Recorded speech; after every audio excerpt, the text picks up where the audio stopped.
A tiger that had broken loose after severe flooding at the zoo in the Georgian capital, Tbilisi, has mauled a man to death 2 days after government announced the city was safe. Police commandos killed the predator on Wednesday at a warehouse where it jumped on a worker.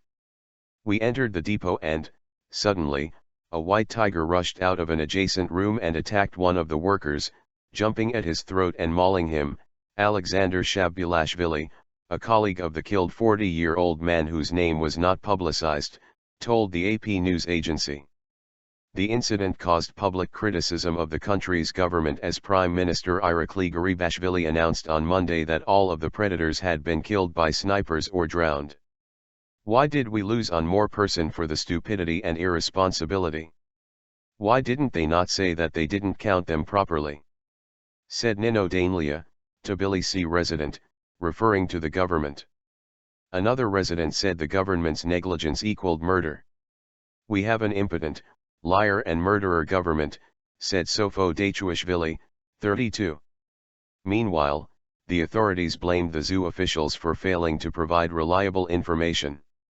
The responsibility for counting the animals is of course the responsibility of the zoo administration, David Narmania, the mayor of Tbilisi, told the local news publication, Liberali, on Wednesday.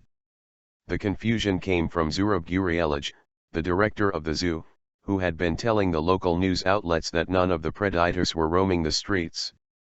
However, the press office of the zoo announced on Tuesday that a tiger, a hyena, and a bear were not accounted for.